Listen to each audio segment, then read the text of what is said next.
All right, guys, you are watching Tax Tuesdays. Hopefully you're able to hear us loud and clear. Hey, Jeff. Hey, Toby.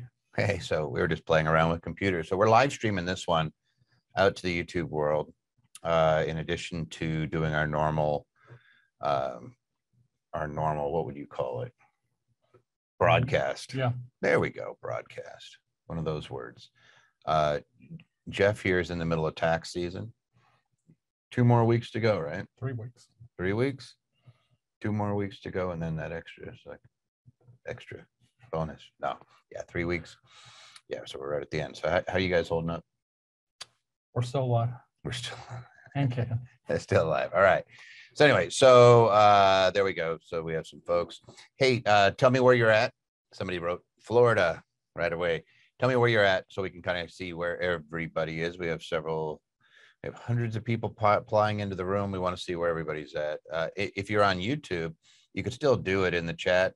Matthew or Ander, how are you guys doing that? We have somebody monitoring chat.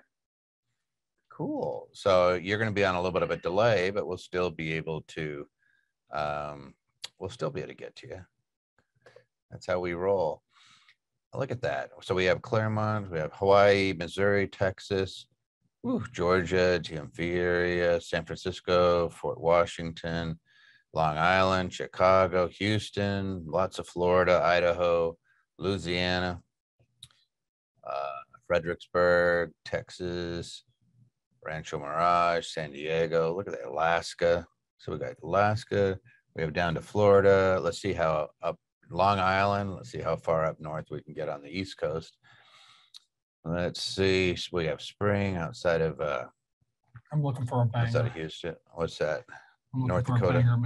A banger, Maine. El Paso, Irvine. That's obviously not on the East Coast. Gosh, we have a lot of folks on right now. That's good. White Plains, New York. That's pretty far up there, I think. I grew up in Philadelphia. Anything north? Oh, there's Boston. There you go. Boston. A wicked pissa. All right. So we got lots to go over. Let's see if we have any. Delaware in the house, Queens, New York, Jersey, Lawrenceville. We have just too many. All right. And then somebody just immediately does a monster question. So I'm going to let you guys know the chat is where you can put comments as we go through things. You can ask questions that are more comprehensive on the question and answer. If you're on YouTube, just use, what would they be using, Matthew? They just using the chat on or the comment section on YouTube. Correct. Yeah, there's a chat they can interact, and we can interact with them on there. Okay, so you just use the chat. And what are you guys going to do? Move it over to question and answer if you want us to answer it? Correct. All right, and we have, I know we have Dana, Elliot, Ander, Patty on, Matthew on. Who else do we have out there? I saw Ian's name. We have so many people on. Oh, Troy is on. So Dana, Christos is on, Pio is on.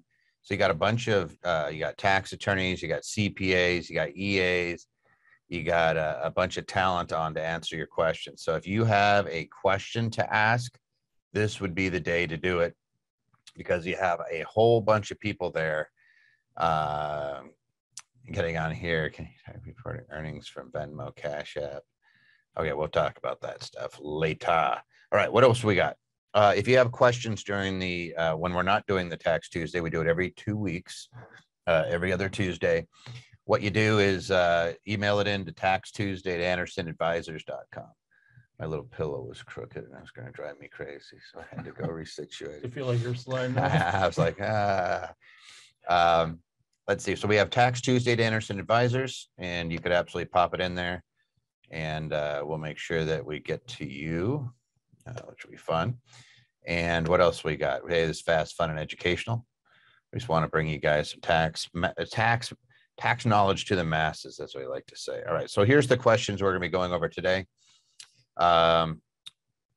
This is an interesting one. Is the Form 1031 option applicable on personal use property in case the same property is sold less than 2 years of use by the owner? So we'll get into what that means. I know why they're doing it. I can see just by that 2 years, and we'll discuss the different options. What are some things one needs to know to do with about taxes in reference to real estate? Like Who would you get a 1031 exchange from when you're getting ready to sell a property? I'd like a 1031 exchange in price. I have an S-Corp and wanted to know if I'm just teasing, of course. I think I'm funny. I have an S-Corp and wanted to know if there are any tax advantages to buying real estate business to grow my S-Corp. Is it more worthwhile creating another instead, probably another S-Corp instead of buying another to add my S-Corp? Well, I don't know. Actually, maybe that one's confusing to me. We will dissect that one. Jeff, you're going to have to answer that one. I don't get it. I have a second home in my personal name in a different state. It has appreciated. If I sell the property, how would it be taxed? Good question. I have a client that purchased a home in 2016, lived in it for 4 years, and in 2020, they rented it to a friend. On their taxes, they reported that year of rental, which they didn't gain anything from. They want to sell it and help their daughter get into a new place. They don't want to pay capital gains on the property. What would be the best course of action? We got good news for you. I invested in real estate syndication with the SDIRA, which stands for a self-directed IRA, traditional IRA account. The account is soon to be extinct. We'll see what passes. The account is deferred tax account. I receive K1 showing income. I'm told I have to pay UBIT now, unrelated business income tax. Do I also pay taxes when I take a distribution? Wouldn't that be double taxing or double taxation? So we'll answer that one. I plan to purchase rental property with a loan with option to occupy several weeks out of the year. So you're going to buy a rental property and they want to stay in it. Is it better to rent entirely or purchase a secondary home? If I am to use it as rental only, how much travel expense am I allowed? Am I allowed to write off travel the year prior, as it took time and several tries to actually obtain a property? I just grab the stuff when they mail it in. So sometimes it's not me writing these out. Sometimes they're a little butchered on the good old fashioned grammar. Skip the page. Yeah, here I'm going. Oh, did I skip a page? Oh boy, I did. I'm trying to get up to my chat to see. There we go. You guys don't realize how clanky this is. Can my business pay 100% of my tuition for advancing my career? If yes, how do I set it up? With our C-Corp, would it be best to pay us a minimum reasonable salary and supplement our personal income with dividend payouts, assuming that dividends are taxed at a lower rate, not subject to self-employment tax? So we'll talk about that. Considering investing in real estate with the associated deductions to offset some of the 2021 year period to capital gains. May the purchase of the real estate occur prior to filing deadline 2020 to offset gains made in 2021, or needs to occur the same year? We'll decipher that. Again, some of these, the writing's a little bit clunky, but we'll get and distill it down to its essence and then talk about the rules. I am looking to domesticate my LLC from Nevada to Wyoming. I have previously done a flip in the LLC. Is it okay to move to Wyoming as a standalone entity? Is my anonymity already shot? Question mark. Good question. We'll answer that. With all the proposed tax changes under this administration, are there any moves that we should be making now? Is what I'm going to say. Be made now. That should be made now. Actually, they're better. Are there any moves that should be made now? That's actually all right. Yeah, we'll get into it. I'm losing my. Are you not used to reading clear grammar? Yeah, I'm always trying to figure out what they're doing. So it's always fun. All right. You guys, I see a couple of you guys. Yeah, just reach it if you're having any issues with the Zoom, and these guys will help you troubleshoot it. Zoom, like all the online platforms, sometimes can do some funky things. There's just some easy workarounds, so we'll help you with it. And our guys are already jumping on. I could see them typing away and answering questions. And some of these are like, that's a 7-part question right there that Elliot is working away at. So that's awfully nice. All right. Is the form 1031 option applicable on personal use property in case the same property is sold less than 2 years of use by the owner? Jeff, what say you? Well, I got to get something off my chest. It's not Form 1031. It's Section 1031 of the IRS code. There is no Form 1031.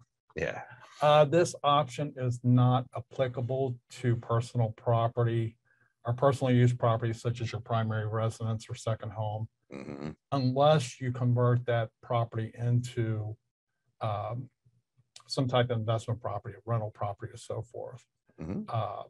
So you could do that, live in it for, and I'll go ahead and jump to the second part of the question. If it's sold less than 2 years of use by the owner. So we have really kind of two issues here. We need to make an investment property. You'd be able to use 1031. And then the 2 years we're talking about Section 121 exclusion of excluding gain on the sale of your primary residence. If you have less than 2 years living there, there's a few exceptions. One is active duty, being deployed. One is you were forced to move, relocate because of your job. Health or extraordinary circumstances. So if you've had, like, if COVID's hit your family, kids is sometimes, like, they've actually done that where somebody had a smaller house and they had twins, then you could use a portion of the capital gain exclusion. And the way it works is I have to live in it 2 out of 5 years. If I lived in it 1, I would get 50% of the capital gain exclusion, which means for a single person, it's 250,000. For a married couple, it's 500,000. And that means you lived there and owned it. So you would get 50% of whatever that amount is. So if you're a married couple, you get a $250,000 exclusion, not 50% of the capital gains. You actually get that big chunk of exclusion. So if the property went up $100,000, you wouldn't have to pay any tax on it. It's not that you get 50% of the 100. So what I think I do here depends on how much gain I'm looking at. You've only held it for less than 2 years. So if the gain's material, I think I consider turning it into a rental property for a year and then selling it. Yeah, it really depends on also whether you qualify under 121 as one of the other circumstances. It's not horrifically difficult to qualify for the partial use of the exclusion. It's under 26 USC 121. So you can go look at section 121. Jeff is right. It's not form 1031. It's a section. So it's actually a code section. So it's Internal Revenue Code 1031. It's only for real estate and it's only for investment properties, and it has to go name to name. So what a lot of people don't realize is that you can use a 121 exclusion, that capital gain exclusion, and the 1031 exclusion on the same property. In 1031, in a simple way, is I can trade real estate for more real estate. And it's not, I could sell one property and buy 20 properties. As long as they're equal or greater value, I just roll my basis into this new property. I pay no capital gains. I pay no depreciation recapture. So it's a very, very effective tool. And you can marry that with that 2-year capital gain exclusion. Here's how it works. The 121 exclusion, which is that 500,000 capital gain exclusion if you're single, $500,000 capital gain exclusion if you're married, means you lived in it as your primary principal residence 2 of the last 5 years, not the last 2 years, 2 of the last 5. So you could literally live in a house, and we're going to see this later because I saw one of the other questions hits this point. I could live in a house for 2 years and then I could rent it for up to 3 years and sell it. And I get my 121 exclusion plus I get my 1031 too. What the 121 will do, because people say, well, why would I do that? Why would anybody do that? Why would you want to use the 121 exclusion with the 1031? Because that wipes out gain immediately. It sets your basis higher.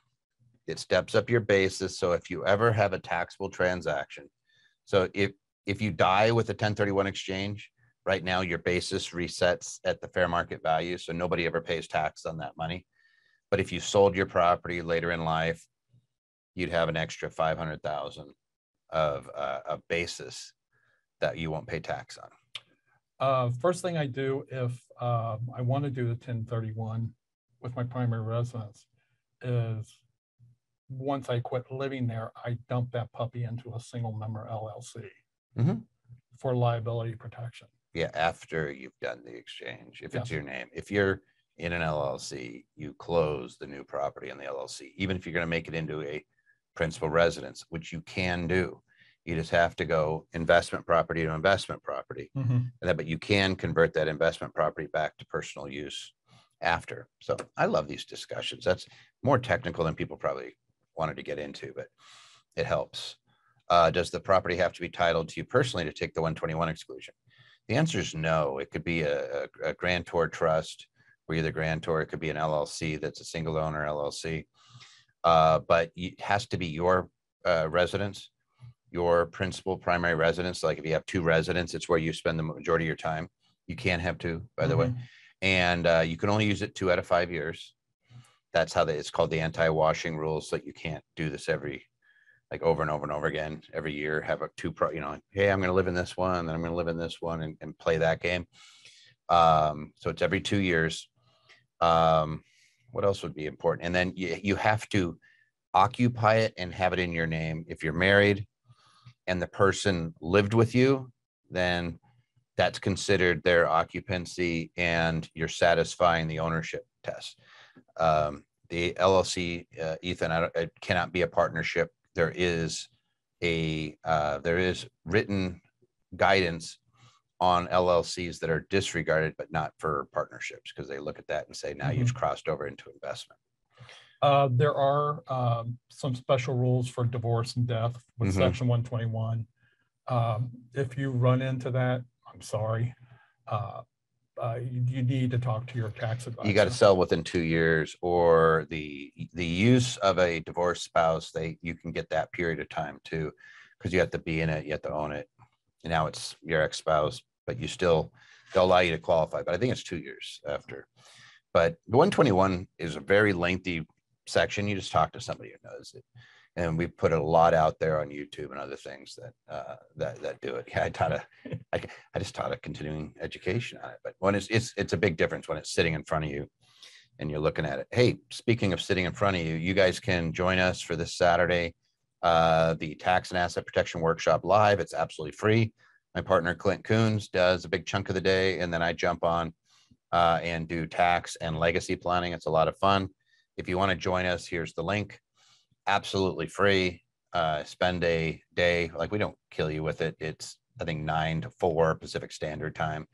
So we get out of there a little bit early and we give you an hour in the middle of it to take a break, and there's videos and stuff that play during that time. So it ends up being pretty cool. And Jeff does not have to join because he's busy doing returns. Can you go back 2 slides? 2 slides? Did I do something? Oh, here we go. We Did I didn't quite skip one? answer this one. I just blow right past. All right. What are some things one needs to know to do about their taxes in reference to real estate? Like, who would you get to do a 1031 exchange? I'll answer the second question first. If you are planning to do a 1031 exchange, you have to start talking to a qualified intermediary before you start the sale. They will keep you in line. They will keep you out of trouble and handle a lot of the transaction itself. What are some of the things you need to know for real estate? We do tax-wise, 3 times a year? Yeah. Join us for the tax and asset protection because we dive into the tax. But the big things for me is that rental is considered passive as a default, but you can destroy that. There are ways to do it to make it into ordinary active income. If it's ordinary income, sometimes you're subject to self-employment tax. And then also don't fall for the default. Everybody thinks that real estate is either 27.5-year property or 39-year property. That's not true. You can break your real estate down into 2 components. It's called 1250 and 1245.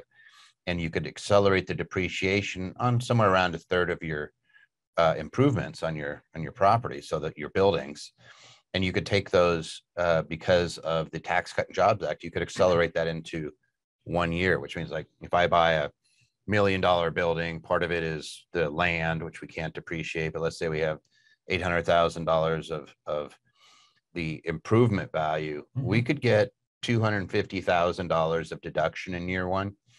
That's why accountants like this guy we'll laugh at it. Sometimes we'll say, hey, look, if you're paying taxes in real estate, it's because you kind of want to, right? Because otherwise we can pretty much get it to go away. Somebody was shooting a question about Biden and his S-Corp. You guys are funny.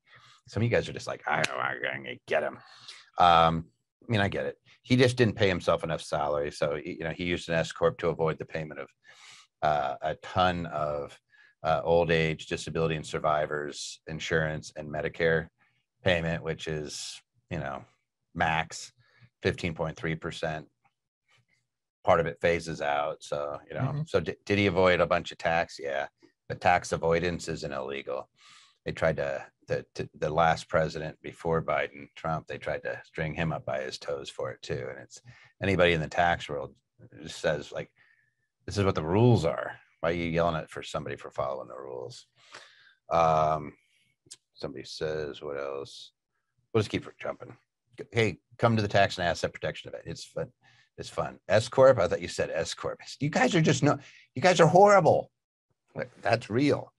S-Corp. S-Corp? The only paid is S-Corp. That you wrong Biden. All right. Jump on. I have an S-Corp. I wanted to know if there are any tax advantages to buying a real estate business to grow my S-Corp. Is it more worthwhile creating another instead of buying another to add to my S-Corp?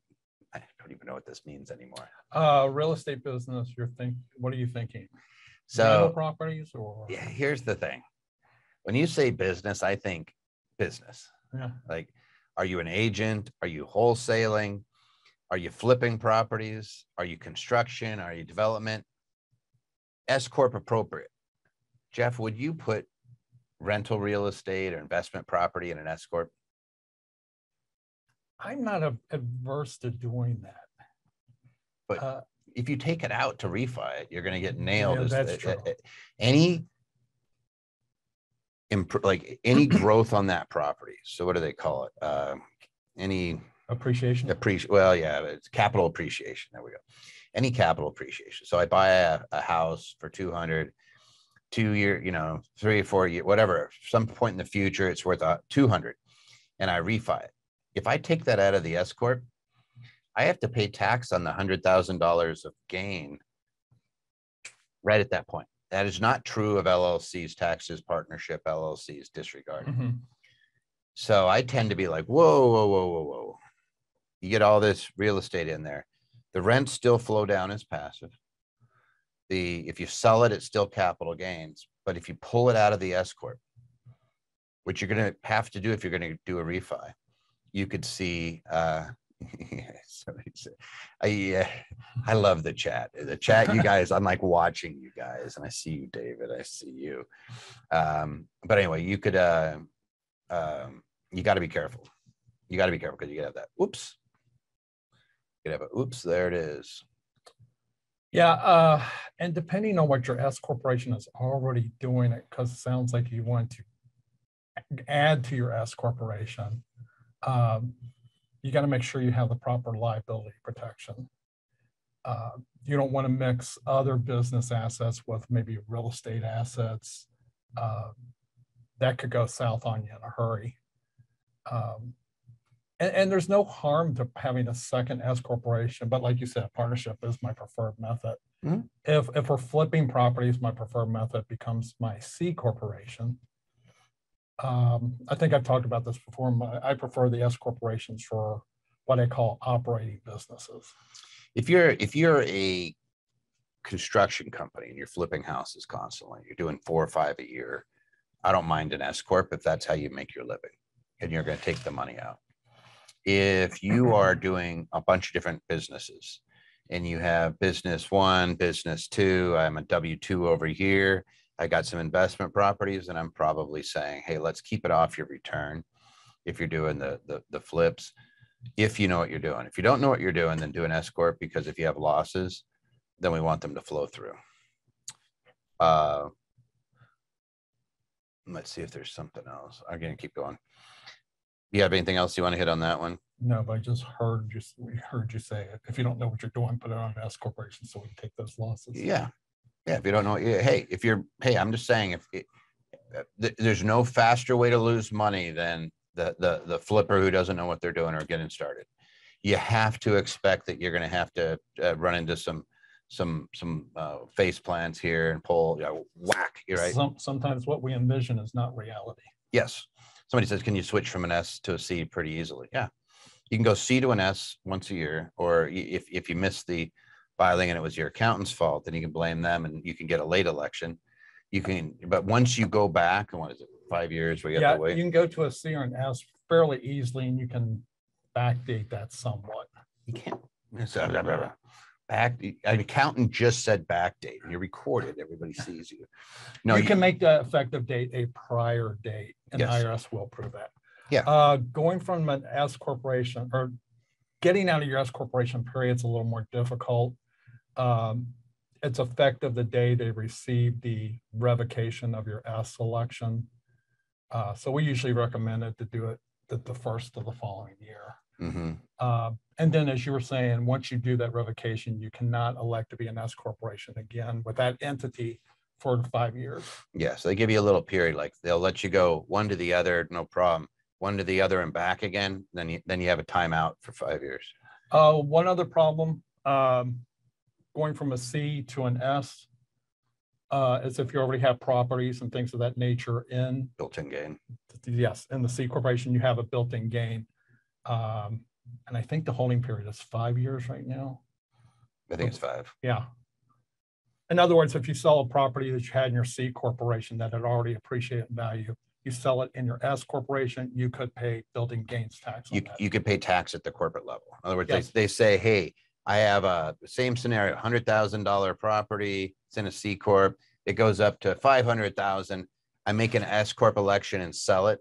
That $400,000 doesn't flow to me as capital gains at that point. Mm-hmm. It's going to be in a C Corp. It's going to be taxed at the C Corp level. And actually, that's different, right? Would it be taxed appreciated assets in a C Corp? We might have an issue. Would we?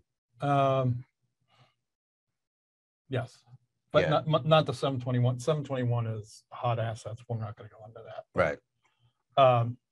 But yeah, so just keep in mind, if you're going to change your C corporation that has appreciated property, change that into an S corporation, that there may be some issues. Just talk to your accountant and say, hey, this is what I plan to do, and just make sure that you got somebody to blame if things go wrong. Okay, absolutely. That's what I always say is you got blame insurance when you use your professionals. Just make sure it's in writing. Yeah, I see this. I have a second home in my personal name in a different state. It has appreciated. If I sell the property, how would it be taxed? It would be taxed. The entire gain would be capital gain. There's no 121 exclusion. There's no 1031 unless you make it a rental property first. Mm-hmm. So your gain is going to be taxed at the federal level, and it's also going to be taxed in the state that it's in. Mm-hmm. You're also going to be taxed in the state you reside in, but you're not going to pay the same tax twice mm-hmm. between the two states. Yeah, so you have this, like, technically, let's say I have a second home in personal name, different state. That's personal property. It's not investment property. If you make it rental and you turn it into a rental, which could be done with as little as, more than 14 days of rental, Mm-hmm. then you could 1031 it and roll that basis into something else. If you have used it as your primary residence at 2 of the last 5 years prior to that sale, then you could potentially get the basis stepped up on that and the 1031 exchange at the same time, like we talked about earlier.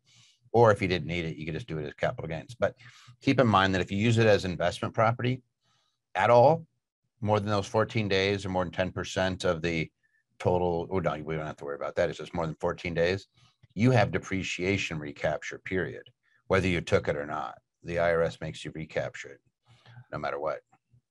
The other thing I've been asked is, well, can't I just make my second home my primary residence? It's not that easy. Mm-hmm. No, you have to, they have a bunch of tests. Yeah. You got to have your driver's license there. They're going to be looking at where you vote, where your kids go to school, where you're using the most utilities, all that stuff. Right. And they're going to be counting the number of days also that you live in that house. They do that. Do. All right. So we've talked about hot assets and S-Corps. Yes, Julie, we're aware of that. That's actually a term, hot assets in the accounting world. They all get excited because it means it's going to be what, ordinary income, which we all go, oh my God, there's going to be ordinary income. Yeah, anyway, the way it sounds more exciting now that I say it out loud, it doesn't sound that exciting. Questions. Somebody says, I'm in California, have a rental. I overheard something that if I move out of state, then sell, California claws back the capital gains. Is this correct? Yeah. In fact, they do it even if you 1031 exchange, you have to keep track of the gain. There's a great case, I think it's Hyatt v. Commissioner, where the guy moved out of California, moved to Vegas, and they actually deployed agents here and violated his civil rights. He won, got this huge judgment against him. It goes to the Supreme Court. They win, but then they had some limitation on him. It wasn't complete immunity, but they had like a $50,000 cap on damages against the agents, even though they broke into the guy's house and violated his civil rights. Long story short, it was all about gains that occurred while he lived in California. And then he moved and he had this big massive, like 30 million or some massive amount of sale. And California wanted its piece. He probably spent more in legal fees than just paying the tax, but that's what they do. It's absolutely, they're vampires. They just suck your blood until you're like, Once you become a resident of California, you can never leave. Yeah, and they literally, if you do a 1031, that's why you use a qualified intermediary. That qualified intermediary is going to track what that gain was in California. And if you sell at any point in the future, California that's going to be taxable in California. Isn't that wild? Makes me not want to live in California. No offense. I love California. It's expensive. But I just don't know. It's a cost benefit. All right. I have a client that purchased a home in 2016. Okay. So it's a financial person, lived in it for 4 years. And in 2020, they rented it to a friend. On their taxes, they reported that year of rental. Perfect. Which they didn't gain anything from, probably because you had depreciation. They want to sell it and help their daughter get a new place. They don't want to pay capital gains on the property. What would the best course of action? What would be the best course of action, Jeff? I like these scenarios where I don't have to give any bad news. Yep. Everything's perfect. Renting to a friend doesn't matter. It's not, we're assuming they were paying fair market value. I think I 1031 that property. Just my opinion. Get a new property and put my daughter in the new property. Or no, what are you gonna do? I was gonna rent to her for a year and then sell it to her. It's already an investment property. So you have 4 years. You have what year is it right now? So they lived in it for 4 years till 2020. In 2020, they rented it to somebody else. Now we've had another year. They have 1 more year to use 121 exclusion. So you could sell it and avoid capital gains completely up to $250,000 if you're single, $500,000 if you're married. However, there's that 1 year of depreciation, which will be about what, 3% of the value of the yeah, about 3.5%. Yeah, so like so if you have a property that had a depreciable basis of 500,000, it means you're going to have to pay tax at your ordinary rate, capped at 25% on that. What would that be? About $15,000. So you'd end up paying maximum $3,750 under that scenario. So $3,000. You're not going to pay much in tax, and you're going to pay zero in capital gains because depreciation recapture is not capital gains. So you could do that. If it's too valuable, you don't even have to rent it to your daughter. It's already rented. You could just sell it. Then I think you said this, buy an investment property, rent it. I guess you could rent it technically to your daughter since you own it. And you deferred whatever a gain could be. Yeah. In addition, like if you didn't want to pay the recapture, you could do both. But I'll just tell you, the qualified intermediary is going to cost you $800 to $1,000. So you may as well. I would probably just do it. So yeah, let's assume that you can do the 121. That we don't need the 1031. Then they have a few choices. They can buy a new property and just let their daughter live there. or they could treat it like investment property and rent it to her, or they could do some kind of sale at a discount to her. I know you can do it with siblings. I'm not like, you'd have to talk to your qualified intermediary, whether you could go straight to your daughter or whether you'd have to put another investor in there. But yeah, you could absolutely make it work. If you choose to pay the tax, it's because you are agreeing to pay the tax. If you want to avoid it, you have means to avoid it. Yeah, 100%. Somebody was asking about the, and I missed it. It was both on the question and answer and in the chat on the Biden proposals. I'm just going to go back to this real quick and talk about the IRA just for a second. That there is a proposal in the Ways and Means, and it's showing up in the text of some of the bills that are being bounced around. Nothing's been passed yet, but they want to do away with self-directed IRAs buying private placements or owning LLCs. And there's a ton of these. They called it a checkbook LLC, and you're going to have 2 years to liquidate. So like, you're going to have tax hit all over the place on people, because there's folks with millions of dollars in their IRA that are held in private placements, and they're just going to get hammered. I don't think that's going to make it through. I think that's a big boogeyman, scary tactic to get them to agree to other things and basically say, that's so scary, what can we do to avoid it? Oh, you can disagree to this and this. So I always look at it saying, is it tactic or is it reality? That would be vicious if it is reality. And as far as workarounds, there's really not a ton. There's going to be tax mitigation strategies. So when you get hit with that, you're going to do it. Maybe you're going to try to do it before the end of the year. But it's it's not pretty. Yes, they are looking at that, and they would take away a lot of those benefits. In fact, this is timely. I didn't realize this was the next question. So this is the exact point that they're trying to attack. They don't like what they perceive as rich people investing their retirement accounts and blowing them up really big. So they have the PayPal guy that invested in early shares for pennies in his Roth IRA and ends up making, I think it was billions with the B, of dollars in his Roth IRA that is exempt from ever being taxed. So what Congress is doing is saying, we don't like that. We don't want rich people having money in retirement accounts. In fact, we're only going to let you have $10 million in a retirement account, period. If you get above that, you have to distribute 50% of it every year until you're back down there. So it's crazy. Let's do this one. Invested in real estate syndication with a self-directed IRA, traditional IRA account. That's just a fancy way of saying I invested in real estate in my IRA. The account is deferred tax account. Yep. So it's a traditional IRA. I received a K-1.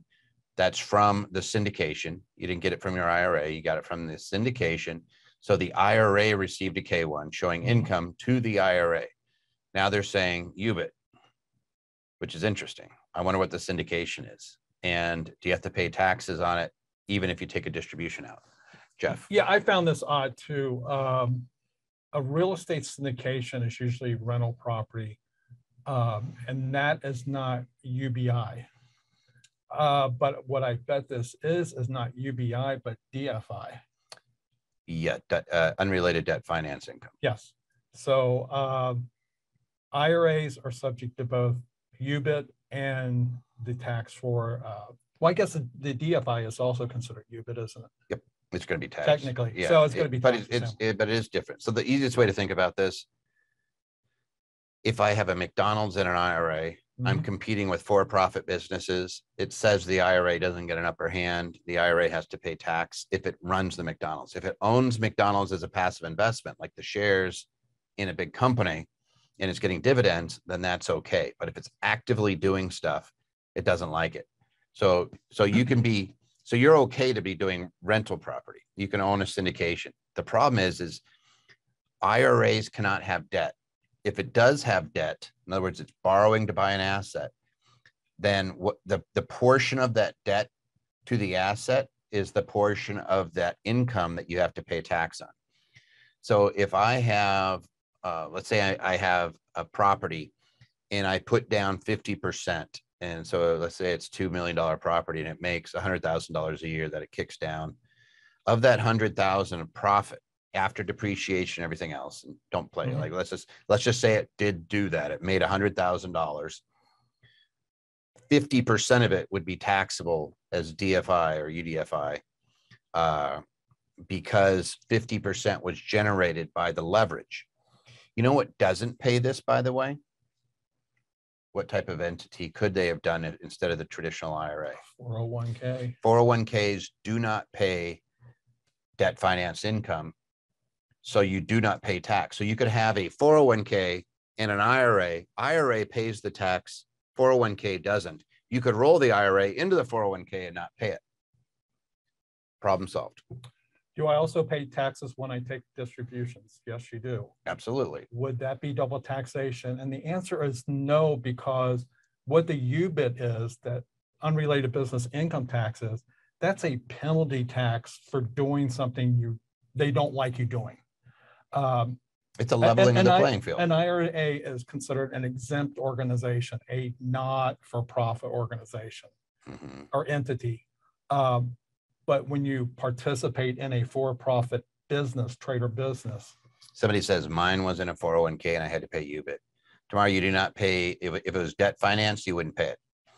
If it was, it's what, section 408, I want to say, but you're not subject to it. If it was UBIT in the traditional unrelated business income tax because you are running an active business, then you would. Quick example, you go to the hospital, they have the gift shop that the hospital owns. They pay UBIT on that flower shop or gift shop because it's unrelated to their. Right. No, he says they check the box in the K1. I don't care. I would say I'm not subject to it. Well, they could have been subject to the UBIT, not the DFI. Correct, but he says that he had to pay it because they checked it on there. So tomorrow, that would be something you have your accountant look at. I don't care what the syndicator does. Like, I'm going to correct it if it's wrong. I'm going to ask him to reissue it, or I'm just going to correct it. And I'm going to stand by and say, hey, this is a passive investment vehicle that owns this. This is a 401k. It is not subject to the debt finance income. Because usually what they're doing is they're saying what portion of, was there debt used in it? I forget the boxes. What does it say? What's the terms on the K1 for debt that they have there? I don't know. They're all in the additional information portion anymore. Well, there's a section where they're asking whether you're on the debt, so gosh, I'm blanking on all the different terms today. So what is it when you have debt and non-recourse debt? So you can't have recourse debt in the 401k. You can't have recourse. You can't have, debt. You're going to have non-recourse debt in the IRA as well. But you're going to pay tax on the gains related to the income related from the debt in the IRA. You're not going to pay that in a 401k. So you'd want to have somebody take a look at that. I don't know. We actually did ask a bunch of questions. Somebody says, you guys are having some fun in the chat room. Somebody says, I have a property that's held in my self-directed IRA, but it's not a checkbook IRA, and the property is in an LLC. That is a checkbook IRA. The IRS custodian makes payments that I order. Will be included? Yeah, they would be included. So Katie, what they're talking about is the type of investment. So they're going to say that you can't have a just the proposals. I'm not saying this is what's going to pass. The proposals say you can't have an LLC inside of an IRA or a 401k. The proposals say that no matter what, you can't invest in a private placement memorandum, something that's for a sophisticated or accredited investor. So I'm just saying we don't know what the law is going to be because, frankly, that thing is huge. It was like 1,500 pages. Nobody's even read the the House version, and the Ways and Means doesn't write the law. They have their the language that they're agreeing on, but you still have lots of jockeying around. So until something comes out, I just take note of it, and then I try to put it in the back of my head. Let's see what else I have. I plan to purchase rental property with a loan with option to occupy several weeks out of the year. Is it better to rent entirely or purchase as a secondary home? If I am to use it as a rental only, how much travel expenses am I allowed? Am I allowed to write off travel the year prior, as it took time and several tries to actually obtain the property? Jeffrey. we kind of got three different scenarios here. One, you plan to purchase a rental property, but use it occasionally. If you do that, I wouldn't do it for more than 2 weeks because that changes the nature of that rental property. Is it better to rent entirely or purchase as a secondary home? Those seem to be polar opposites to me. One is an investment property that you're trying to make money on, and one is just a second home, unless you're planning on renting that out. Yeah, so the IRS has funky rules, right? So if I buy a rental property, but I use it the greater of 14 days or 10% of its rented days. So if it's rented 200 days, I could use it up to 20 days without having to declare, hey, this is personal use property. If I have personal use property, then it's the opposite. I have 14 days to rent it without having to do anything and letting the IRS know. Any days above that, now that's investment property. When you're in either of the scenarios where you've exceeded the amount they've allotted you. So I buy an investment property and I use it 8% of the time, I'm probably good. It's an investment property. I don't have to break it out and say this is personal and this is investment. But I go above that. I'm using it 20% of the time for me. I'm not going to get to depreciate 20% of the home. Right. I'm not going to get to write off 20% of the expenses. I'm like, there's a portion of it that says, okay, it's 20% personal, 80% investment. You get 80% of all the deductions and everything else, but you don't get the full amount. And I believe at that point, your losses are limited to your income. You cannot take the losses and offset other income with them either. Yeah, you are limited to the revenue that's generated on it. That's why it becomes pretty important. Like especially when we see people doing Airbnbs and they're going Airbnb, you know, I have my Mexico property and I go down there and I stay in it all the time, but it's an Airbnb and I'm going to accelerate the depreciation. I'm going to kick butt. And then they go to their accountant and they say, wait a second, you can't do it. You violated, you stayed there too much. So what you don't do is stay at your unit. If you're going to do this, you rent your unit and then you use the rent that comes in off of your unit to rent somebody else's unit, but you do not go stay in your unit if you're going to exceed 14 days or 10% of those days. If I am to use as a rental only, how much travel expense am I allowed? Then the question becomes, how much travel was for the business? There's not a limitation on how much is allowed, but it has to be business related. Ordinary and necessary. Yeah, if it's travel looking for a home, you're going to be able to not deduct that, but you would capitalize that into the cost of the property you end up buying. Yeah, you set up an active business, you're capitalizing it over 15 years, but they have a rule that says, hey, I can write off $5,000 of startup expense. In investments, I don't get to write off the 5, I just get to throw it into the basis and I'll just not pay gain on it. Kind of a funky. You do that in a traditional business too, like dealer property. If I'm flipping property too, I'm not depreciating anything at that point. I'm just adding it into basis. Like if you were, Cadillac dealership, you don't depreciate the cars. You write them off against the revenue. Wouldn't that be cool though if you could? Oh yeah, I never saw them. I just sit them there. Hey, this is a great investment. Own a piece of a pretend car lot. All right. Can my business pay 100% of my tuition for advancing my career? If yes, how do I set it up? I think this was my favorite question. There are 3 sections of the code that deal with education expenses paid by employers. First one's section 117, but that has to do with schools, colleges, and all paying tuition for their employees. Section 120. This isn't going to work, by the way. That's not going to work. Section 127 is the educational assistance program, where you're paying tuition for your students or for your employees and their family members. However, it has an anti-discrimination goal. You can't get all the benefit out of it. No more than 5% can go to owners of more than 5% and their families. So if you're the only employee, then this doesn't work, period. Then there's section 132, working condition fringe benefit. This will allow you to pay the education expenses unlimited. 2 areas, right? two areas. It has to be directly related to your business and has to be a condition of employment. There is no plan to set up. You do have to track the expenses. You just reimburse it. You reimburse it and make sure you're. If it makes you a better employee and does not create a new career for you, you can do it. If it is part of your licensing or is a condition, then you can pay for it. So like Jeff is an accountant. How long have you been an accountant for? Wait, I can do this. 32 years? 32 years. So Jeff's been doing accounting longer than I've been alive. I'm only 28. I have anniversaries. I don't have birthdays. But Jeff can go get continuing education and the company can cover it for Jeff, reimburse him. So if Jeff goes to, like, you can do your continuing education anywhere. So when Jeff says, hey, Toby, I'm going to do my continuing education in Hawaii, which we actually teach continuing education in Hawaii for a huge group of realtors from Alaska. And they come down and we teach, what is it?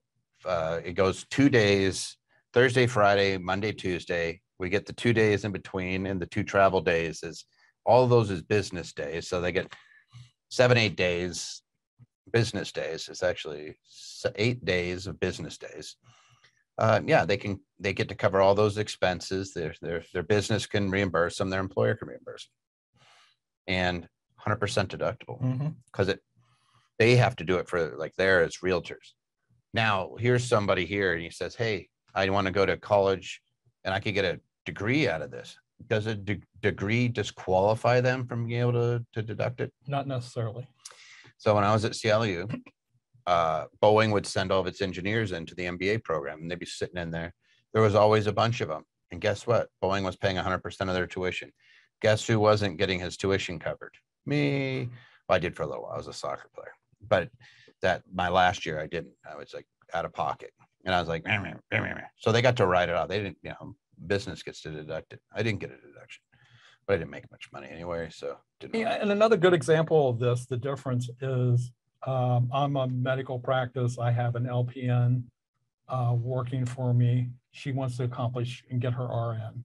That's not changing what she does. I can totally pay for all those expenses. Now, when she says, I've decided to go to med school, it's disqualified.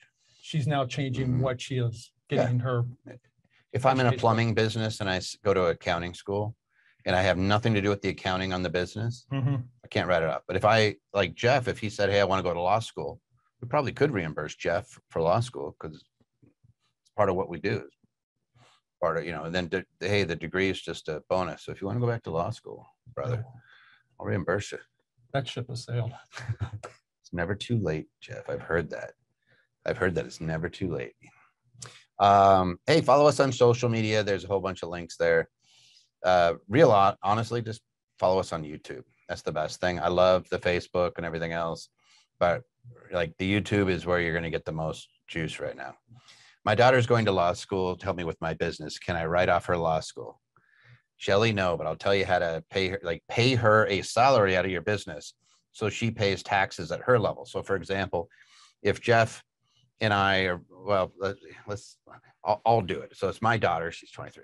So if my daughter was going to school, I don't want to pay for her tuition. What I'll do is I say to my daughter, hey, you have to do things for the business and I'll pay you. And then you get to pay your own tuition. It could be the same amount. Hey, I pay her for whatever tuition is. Right now you get $12,550 a year tax-free, whether you're dependent or not. And then if they do get additional, hey, if it's $50,000 a year, it's still a lot better than your tax bracket. You're having to pay that thing. It's what could be 39.6%, right? I just want to get that thing lower. All right, here, let's go.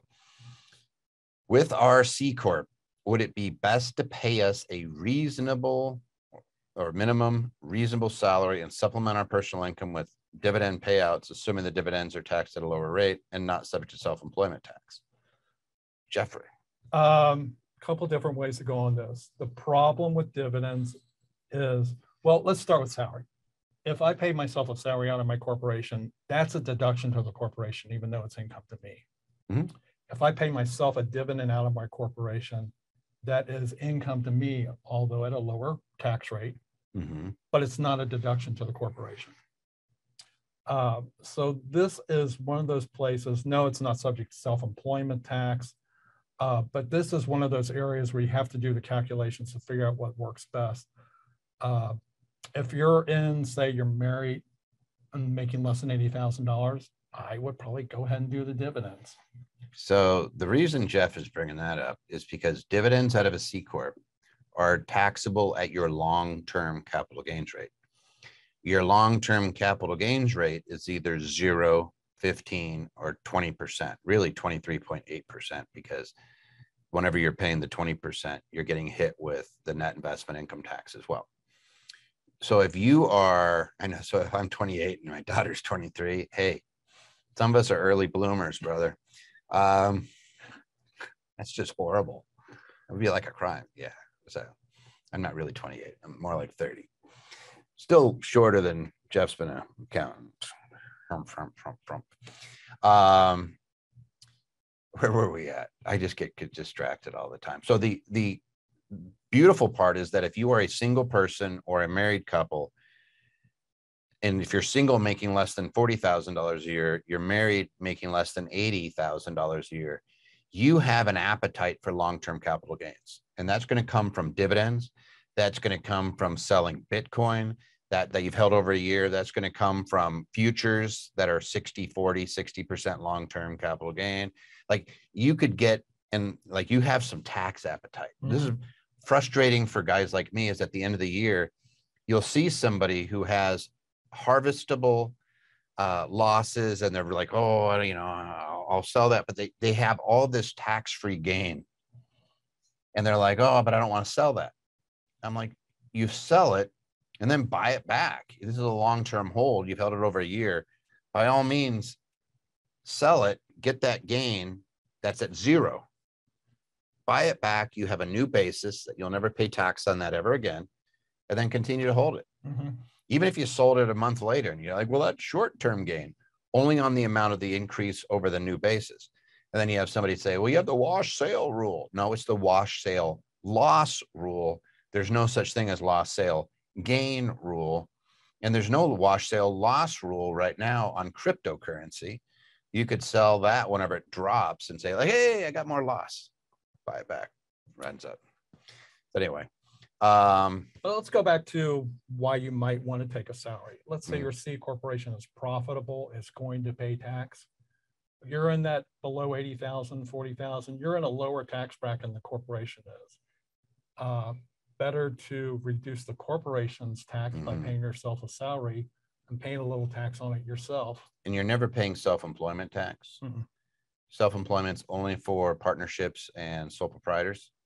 You're paying OADS, you're paying Social Security, but you're paying, the employer pays half, you pay half.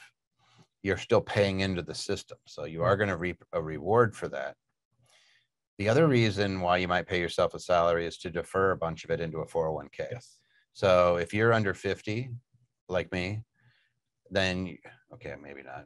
Then you're at 19,500. If you're over 50, like somebody else, then you're at what? You could put 26,500. Yeah, 26,500 per employee. Wait a second. Maybe 27. 27. Is it 20? Is yeah, it they bumped up the 6,500 this year. Yeah, so it's, oh yeah, so then that would be, no, it's 19.5 and 6.5. well, 6.5 would be 26,000. You're right. Yeah, so maybe it's 26. So Toby passes. So the sometimes we're just moving around here, but it means that you could put quite a bit into your 401k plan. So again, same scenario. I have a C-Corp. It's taxed at 21%. You talk to Jeff and he says, hey, distribute yourself, not distribute, but pay yourself a salary before the end of the year of 25,000. And you go, why would I do that? And Jeff says, because we're going to put 19,500 immediately into the 401k, and the company is going to make a contribution of 25% of that amount. So you're going to pay tax on just a little bit of money. the employment taxes, which adds up to 14.1%. And you're going to not pay any federal or state income taxes, and you're going to have a whole bunch of money in a 401k. And it's going to put 25% that would normally be taxed at 21% as the corporation, and it's going to pay that. So if you paid yourself 25,000, you'd be able to put, what is it, about 6,750 or something like that, 6,750. So you're going to get $27,000 immediately into your 401k. Well, great place for it, because then you can just make money to your heart's content in the market and doing whatever. Just don't run an active business, just do investments. Clint's over 50. Yes, he is. But he doesn't look a day over 60. Pick on people who aren't here. Considering investing in real estate with the, oh, by the way, on this one, I just always point out, the corporation pays it at its rate at 21%. The company does not get a deduction. Like Jeff said, it's paying you out the dividend. A lot of people will just leave it in the corp. You don't have to pay it out as a dividend. So you could just say, hey, it's taxed at 21%. I now have that cash to use for other things. I'm reimbursing expenses that always come up. I'll get the money out later. I'm not in any big rush. It's just better than being taxed at my rate, especially if you're above 30. And if you have state income taxes, like in some states, it goes up to, like when we hit the 39.6, it'll be over 52, 53% again, which is just nuts, right? Can you believe that, given half your money? Anyway, considering investing in real estate with the associated deductions to offset some of the, so probably to get benefits in 2021. May the purchase of the real estate occur prior to filing deadline 2022 to offset gains made in 2021. In other words, can I make investments after the end of the tax year and use them for last year? No. What you can do in and I'm hobarting this one, but what you can do for 2021 is you can make tax elections up until you file your final tax return, or up until the final tax return deadline if you file it earlier. So even for last year, so let's just say this, last year, 2020, we're doing the taxes right now. You have about 2 weeks to make a change of accounting, or 3 weeks to make a change of accounting method. So you could do a cost segregation and accelerate depreciation. You can, even if you've already filed your tax return, you could still make this change. Yes. Correct? Yes. Yeah. But if it's for anything else, hey, I want to make charitable deductions, I want to pay payroll and things like that, it needs to be done during the calendar year, with very few exceptions. Like there's HSAs, 401ks, IRAs, and things like that that are up until the original deadline. There's making contributions to employee retirement from the employer up until it files its tax return. Like there's a few little things that are kind of funky, but you can't just go buy things now and use them for last year. Hey, there's YouTube. Subscribe, abalink.youtube. I see a lot of questions on Airbnb and things like that. I just put some new stuff up, went into detail, 7 days or less, significant services, all that fun stuff. I know there's some people out there with questions. There's some bad information on the internet that makes it more complicated, but you know, it's fairly straightforward when you look at it. Let's see. Well, I can't figure that one out. Let's go to another one since we're going over. Jeff's a chatty Cathy today. Just keep talking and you're just, I'm like, blah, blah, blah, blah. All right. I am looking to domesticate my LLC from Nevada to Wyoming, which you can actually do. It's no problem. I have previously done a flip in the LLC. Is it okay to move to Wyoming as a standalone entity? Is my anonymity already shut? This is actually really easy to do. Nevada and Wyoming, what's it called? Conversion or? Yeah, you can convert into Wyoming. As far as your anonymity being shot, Nevada and Wyoming both have really good anonymity. I don't see that happening unless you put your name out there yourself. Yeah, so Nevada requires the listing of officer and a director, the 3 officers and a director. So it's the president, the treasurer, and the secretary. But we use nominees in all of ours. So if you're with us, chances are my name's on there. And then if you convert it, there's no name on there. So you don't have any blown anonymity. If you flip the property and there's something in the state that's in a public record somewhere tying you to the property, it's kind of weird. When you do national searches, when you're using the big engines or you use a private investigator to do the asset searches, they're looking for things that are currently there. So even if they saw like, hey, I did a flip, they're looking for the Nevada entity. They're going to see it being revoked, or terminated or converted. And then they might be able to follow it under those circumstances. If they see a conversion and then they go and say, all right, where was it converted to? And it's the same exact name, then they would follow to Wyoming. But that doesn't cause you any issues. That just means the entity itself has the liability. So if you're worried about liability, the easiest thing to do is to shut down that existing LLC and set up a new one. I was just going to say that I think if I've previously done a flip in a Nevada entity, I would probably shut that one down and form a new Wyoming LLC. Yeah, we have kind of rules of thumb. It's like no more than 5 flips in any one entity. And, and if you want, if there's a liability where you're looking at it going, oh man, it's just, I have a bad feeling, dissolve it, be done with it, set up something else.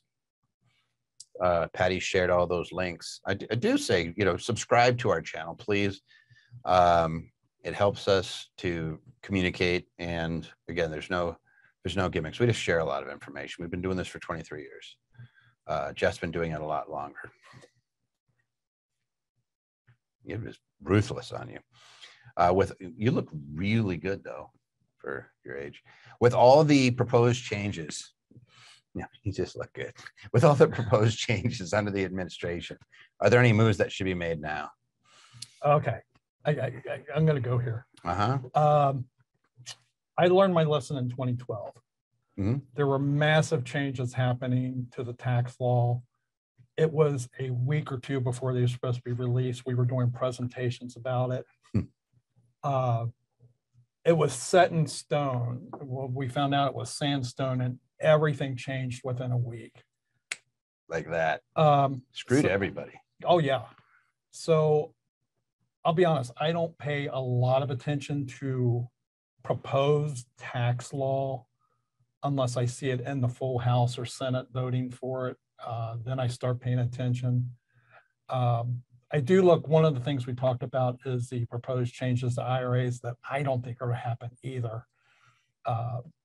We'll see. I've been wrong a lot, but Congress is Congress. They're going to do what they think is in their best interest. Yeah, right now, if you've been listening to the news, the Republicans are blocking a couple things that need to happen this week. That's probably going to force the Democrats to pull back on what they're requesting.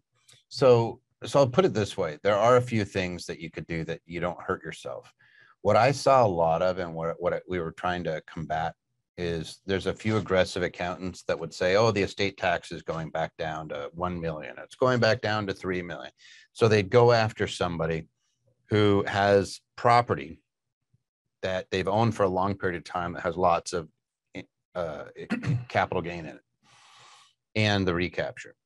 And they would convince them to gift it to their kids. Hey, let's get this out of your estate. So we'll gift it. And they would gift it to the children. And it cost them a step up in basis on those properties.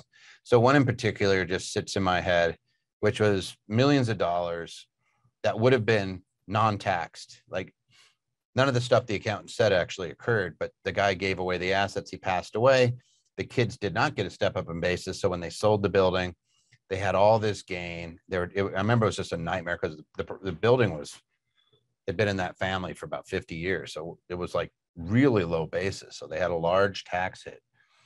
And I remember just like, I didn't want to roast the accountant, but it could have been, there could have been bad, like it could have been bad. So I always look at it and say, hey, you know what, if you want to freeze something, then, you can do some gifting. Like, hey, right now we know we have an $11 million, 11.5 million or whatever it is, estate tax exclusion, but I could gift that too. So if I wanted to gift it to somebody, gift it into a trust or something for my kids, I could do that if that's really what my intent is, or I could get it out of my estate in another means. I prefer using charitable organizations where I get a benefit and I don't really care. None of that's like, the only thing that's on the time critical is if I'm gifting it to my kids directly.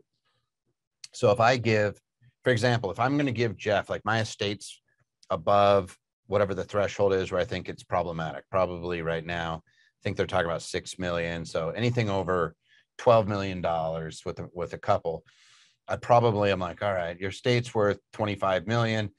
Let's get some of this out at this high level that we know what it's going to be in case it gets smaller.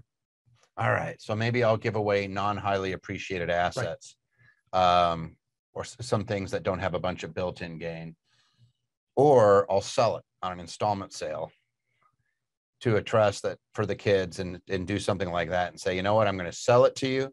I'm going to recognize this income. If they don't change things, I'm just going to gift it to you afterward. Like I'll undo it by giving you the note, and you know, at some point in the future. But at least I like as the person who's giving it, I haven't completely screwed them at that point, because I could still step up the basis on that asset if I did an installment note.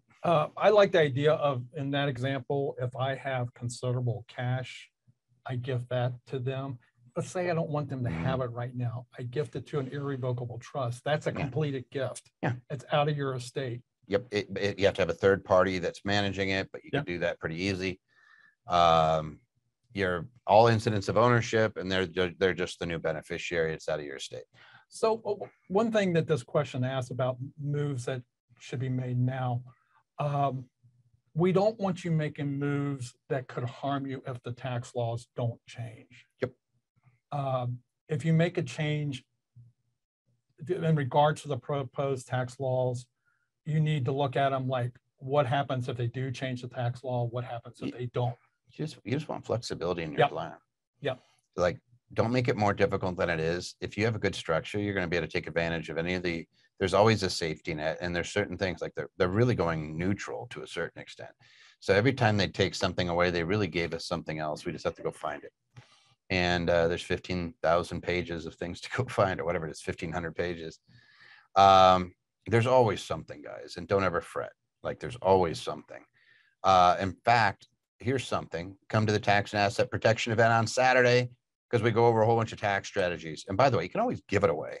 You could do a charitable remainder trust. You could do, hey, I can give away 100% of my cash this year. Like, if I make $1 million, I can give away $1 million and pay 0 tax in 2021. So if they do something crazy, give away a whole bunch of money, convert your traditional IRA into a Roth before they close that loophole. Like, there's always stuff you can do. Trust me, there's going to be accountants and attorneys coming out of the woodwork with really great ideas. There's really smart people out there. We steal all their ideas. All right. So, and then we tell them to you at the tax and asset protection workshop. So come to the tax asset protection workshop, spend a day with us, and learn all about LLCs, land trusts, living trusts, series LLCs, corporations, S-Corp, C-Corps. If you have a question about those things, come join us. And it's a lot of fun. Hey, if you like this type of information, we do put Tax Tuesdays out as podcasts. We cut them up into 2 pieces, bite-sized pieces. So you can always be getting your little bit of tax, your tax kick. You're like, hey, I need some tax knowledge. I'm feeling a little bit groggy, and I really want to pick me up. So I want some tax knowledge. That'll do it for you. It's either that or a Red Bull. And Red Bull's not good for you, but tax knowledge is. Yeah. All right. And then if you have questions, shoot them to us at Tax Tuesday at Anderson Advisors. We get hundreds, and we try to get through them. We try to make sure that we're answering it. There we go. Someone's going to submit it. Oh, there's the podcast. Tax Tuesday at Anderson Advisors. We don't charge you for this, guys, right? People always say, why are you doing this? Because it's good. It's fun. You have to reap and sow. So you better plant seeds out there. So we plant seeds with y'all. And then when something comes up, hopefully you'll use us. If you don't, doesn't matter. We're giving good information out there. That's why we're broadcasting it on YouTube. You don't have to sign up. We don't need an email. This isn't we're going to market the hell out of you. We just like giving out good information. And if you do good things, you get rewarded in the long run. We believe that. And we practice what we preach. So that's why we do it. Plus, Jeff would just stay in his office all day, and he wouldn't talk to anybody if I didn't drag him in here and make him do it. Well said. So that's it. I'm just teasing you. Hey, it's always fun to do the Tax Tuesday. We'll see you in 2 weeks. Jeff, do you have anything you want to say? 2 weeks is. Oh, you probably won't be doing it if it's, I might if be. he's going to be in the middle of the tax season.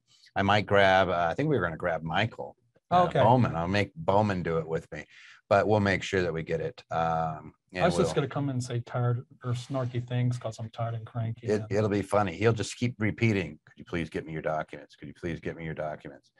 It's in review. It's in review. That's pretty much by the end of it. That's all he's doing. No, dog food is not deductible unless you're in that profession. Can I ride off my leashes in Vegas? Well, I won't touch it. All right, guys. We love working with you guys. Love having fun. Really appreciate it, and good luck out there, guys. We'll have until we see you again. Thanks for joining us, and thanks Elliot and Pio and Ian and everybody else if I'm forgetting you, because you guys just do a fantastic job answering all those questions. Yeah. Andrew, Matthew, Patty, and I'm forgetting Troy was on there, and who else? Dana was on there too at some point. So those guys just knock it out of the park. So thanks guys for doing all that. I appreciate you.